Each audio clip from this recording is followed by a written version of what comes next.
Class. I hope आप ठीक होंगे, सेफ होंगे, अपना ध्यान रख रहे होंगे। आज आपकी हिंदी रीडर क्लास है, आपको इंतजार होगा। लेसन 9 है, लेसन का नाम है गोपी लौट आया और 8 लेसन हम ऑलरेडी कर चुके हैं। मैं लेसन रीड कर रही हूँ, अब ध्यान से सुनिए।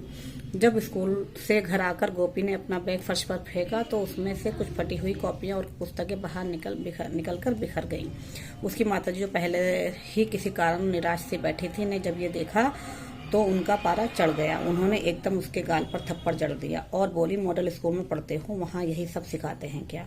कितने दिन से देख रही हूँ, कभी बैग फेंक देते हो, कभी मोजे और जूते निकाल कर इधर उधर मारते हो। सुबह से शाम तक जी तोड़कर काम करती हूँ, फिर कहीं जाकर मुश्किल से 1000 रुपया महीना मिलता है। पता है कैसे पढ़ा रही हूँ तुझे? देखो तो सही क्या हालत बनाई हुई कॉपियाँ किताबों की, शर्म नहीं आती क्या? तो इसमें ये बताया गया कि गोपी जो बहुत शरारती है, उसकी मम्मी बड़ी मेहनत से उसको पढ़ा रही हैं और वो जब स्कूल से आता है तो बैग इधर उधर फेंक देता है। बैग में से कॉपियाँ किताबें निकल कर बिखर जाती हैं। उसकी मम्मी की नज़र पड़ती है, वो देखती हैं और वो गुस्सा होती हैं और वो उसके थप्पड़ गाल पर जड़ देती हैं और कहती हैं कि मॉडल स्कूल में पढ़ते हो कि वहाँ यही सब सिखाते हैं। अब आगे देखते हैं। गोपी की ऐसी आदतों से उसकी माताजी बहुत परेशान थी। गोपी के पिताजी की एक हादसे में मृत्यु हो गई थी। घर का गुजारा बड़ी मुश्किल से चल रहा था। उसकी माताजी को चिंता भी रहती थी कि गोपी पढ़ाई में कोई दिलचस्पी नहीं लेता। उधर गोपी को अपनी माँ पर गुस्सा आ रहा था। पलंग पर पड़ा वह रोता रहा, कुछ सोच रहा था। अचानक उसके दिमाग में एक विचार कौंधा यानी आया, क्यों ना मैं पास वाले शहर में अपने दोस्त हैप्पी के पास चला जाऊं। माताजी ढूंढेंगी तो परेशान तो होंगी। बस फिर क्या था, वह माँ के घर से निकलने का इंतजार करने लगा और जैसे ही वह पड़ोस में किसी काम से गई, वह चुपके से घर से बाहर निकल लिया और बड़े बड़े कदम भरता हुआ चलने लगा। चलने से पहले उसने माँ के पर्स से 20 रुपए का एक नोट भी निकाल लिया था। कुछ देर के बाद गोपी की माताजी घर में आ गई। तो बच्चों, इस पहले में क्या बताया गया है कि जो गोपी के पापा की किसी हादसे में देहांत हो गया था। उसकी मम्मी बड़ी मुश्किल से घर का गुजारा करती थी और उनकी मम्मी को चिंता थी कि गोपी पढ़ाई में ध्यान नहीं दे रहा है। जब गोपी की माँ ने गोपी को चाटा मारा था तो वो गुस्से में आकर पलंग पे लेट गया था और रोता रहा। तो उसने सोचा कि मैं क्यों ना पास वाले शहर में अपने दोस्त हैप्पी के पास चला जाऊं। और वो बिना बताए मम्मी के जाने के बाद ही उनके पर्स से 20 रुपए निकाल ले और वो चला गया। अब देखिए आगे देखते हैं कि जब उसकी मम्मी आई, जब गोपी नजर नहीं आया तो वे उसे ढूंढने लगी। फिर सोचा कि वह अपने किसी दोस्त के पास गया होगा, थोड़ी देर में आ जाएगा। धीरे धीरे अंधेरा घिरने लगा और रात हो गई। गोपी अभी तक नहीं लौटा था। उसकी माँ की चिंता बढ़ने लगी। वह इस बात से बिल्कुल बेखबर थी कि वह कभी दौड़ता तो कभी किसी साइकिल या स्कूटर से लिफ्ट लेता हुआ दूसरे शहर पहुंच गया होगा। वह अपने दोस्त हैप्पी के घर तो जानता ही था। हैप्पी की माता पिता को इस शहर में आए 2 साल से ज्यादा समय हो गया था। हैप्पी के पिताजी की इस शहर में बदली हो गई थी, इसलिए वह गोपी का स्कूल छोड़कर चला गया। अब तो इसमें क्या हुआ कि जब उसकी मम्मी ने देखा कि वो नहीं है तो वो सोचने लगी कि वो पास में गया होगा और आ जाएगा।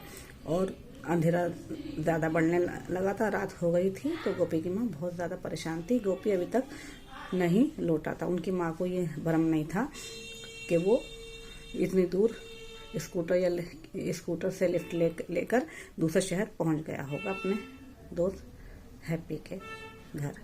अब आगे देखते हैं। गोपी अभी हैप्पी के घर वाली गली में दाखिल हुआ कि उसने देखा कि एक लड़का खंबे की ट्यूब की रोशनी में पढ़ने में व्यस्त था। वह उसके पास गया और उसे एक टक देखता रहा। फिर उसने पूछा, क्या कर रहे हो भाई? देख रहे हैं आप? उस लड़के ने नजर उठाई और बोला, पढ़ रहा हूँ। ये कहकर वह फिर से पढ़ने लगा। गोपी के दूसरे प्रश्न ने उसका ध्यान भंग कर दिया। गोपी का सवाल था, कौन सी कक्षा में पढ़ते हो? 5वीं कक्षा में उत्तर मिला। कौन से स्कूल में गोपी ने उत्सुकता बढ़ती ही जा रही थी। गोपी की उत्सुकता बढ़ती ही जा रही थी, स्कूल नहीं प्राइवेट। तो इसमें क्या बताया गया कि जैसे वो अपने फ्रेंड के घर, हैप्पी के घर जा रहा था और गली में ही उसको एक बच्चा पढ़ता हुआ दिखाई दिया। तो उसने उनसे पूछा कि तुम कहाँ रहते हो, क्या कर रहे हो, कौन सी क्लास में पढ़ते हो। उससे वो सवालात करता रहा और उसने कहा कि मैं 5वीं कक्षा में पढ़ता हूँ और मैं प्राइवेट स्कूल में पढ़ता हूँ, प्राइवेट पढ़ता हूँ, स्कूल में नहीं, मैं प्राइवेट पढ़ता हूँ। अब आगे देखते हैं। वह लड़का कुछ और पढ़ना चाहता था, लेकिन गोपी के सवालों ने उसका मन उचाट कर दिया। वह अपनी पुस्तकें समेटने लगा। उसका हर रोज 10:30 बजे तक पढ़ने का नियम था। जब गोपी ने उससे सवाल किए तो उसका मन जो था पढ़ाई से उचट हो गया था और वो रोज 10:30 बजे तक पढ़ने का उसका नियम था। अब आगे देखते हैं। बातों बातों में गोपी को यह पता चल गया कि उस लड़के के माता पिता नहीं हैं और वह साइकिल की एक दुकान पर मरम्मत का काम करता है। गोपी ने उससे और भी कई बातें की। इतने मेहनती लड़के की बातें सुनकर गोपी सन्न रह गया। उसे यह भी पता चला कि वह हर साल आधे मूल्य पर पुरानी किताबें खरीदकर पढ़ता है। गोपी ने उसकी पुस्तकें देखी तो मन ही मन उसे शर्म आई। वह सोचने लगा, उसकी माँ तो उसे नई किताबें खरीद कर देती है और वह उसका ऐसा हाल बना लेता है जैसे वे 2-3 साल पुरानी हों। तो इस पैर में क्या पता चलता है? इस पैर में हमें ये पता चलता है कि बातों बातों में गोपी ने उस लड़के से पता लगा लिया कि उसके माता पिता नहीं हैं, वो एक साइकिल की दुकान पर मरम्मत का काम करता है। गोपी ने उससे और भी कई बातें कहीं कि कितना मेहनती लड़का। ये बातें सुन गोपी दंग रह गया। उसे ये भी पता चला कि वो साल में जो आधे मूल्य पर पुरानी किताबें खरीद कर पढ़ता है। उसको गोपी मनी मन शर्माने लगा। उसको शर्म आई कि मेरी मम्मी तो नई किताबें खरीद कर देती हैं और मैं उनकी क्या हालत कर देता हूँ। अब आगे देखते हैं। ये देखिए आगे। गोपी के मन में एकदम झटका सा लगा। अपनी पुस्तकों और शिक्षा के प्रति एहसास ने इतनी मेहनत उसे अपने से ग्लानि सी होने लगी। ग्लानि यानी उसे पश्चाताप होने लगा। ठीक है। वह उस लड़के को दूर तक जाते हुए देखता रहा। फिर वह सोचने लगा, उसने कुछ भी किया अच्छा नहीं किया। उसने फैसला किया कि वह माँ को सारी असलियत बता देगा और माफी भी मांग लेगा। अब वह अपनी किताबें भी संभाल कर रखेगा। उसकी कोई भी चीज इधर उधर नहीं बिखरेगी। गोपी काफी देर तक सोचता रहा। हालांकि एक बार उसका मन हुआ कि वह सामने दिख रहे हैप्पी के घर पर घंटी बजा दे। हैप्पी घर की घंटी बजा दे, लेकिन न जाने क्या सोचकर उसने ऐसा नहीं किया। अब उसके कदम तेजी से पीछे की तरफ लौट रहे थे, अपने घर की तरफ।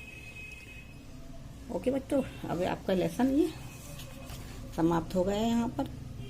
तो इससे हमें लेसन से क्या शिक्षा मिलती है बच्चों, क्या मोरल है? इससे हमें शिक्षा मिलती है कि हमें पढ़ाई पर ध्यान देना चाहिए, हमें अपनी बड़ों की बात माननी चाहिए। पढ़ाई का समय है तो हमें पढ़ाई करनी चाहिए, खेल के समय में खेलना चाहिए और अपनी किताबों को, कॉपियों को हमें संभाल कर रखना चाहिए। और मम्मी पापा जैसे हमारी मेहनत करते हैं तो हमें भी मेहनत करनी चाहिए, पढ़ाई करनी चाहिए, हमें नुकसान नहीं करना चाहिए। ओके बच्चों, अब जो आपको होमवर्क करना है तो वो होमवर्क बता रही हूँ मैं। आज का होमवर्क आपका ये कठिन शब्द है। देखिए दिख रहा है आपको, थप्पड़, मुश्किल, दिलचस्पी, इंतजार, उत्सुकता, प्राइवेट, असलियत। ये आपके कठिन शब्द हैं और ये आपके शब्द अर्थ हैं। ये देखिए, दिलचस्पी, अभिरुचि, चाहत, इंटरेस्ट। व्यस्त, काम में लगा हुआ, बिजी इन वर्क, एकटक, आंख गड़ाकर देखना। शेयर, स्नेह, प्रेम, लव। तो बच्चों ये आपके वर्ड मीनिंग है, आपके शब्द अर्थ हैं और कठिन शब्द हैं। ये आपको अपनी कॉपी में करने, नीट एंड क्लीन करने हैं और PDF बनाकर हमें सेंड करनी है। और देखिए बाकी का जो होमवर्क है और बाकी के जो अभ्यास कार्य हैं हम आपको अगले क्लास में कराएंगे। ओके बच्चों, बाय, टेक केयर।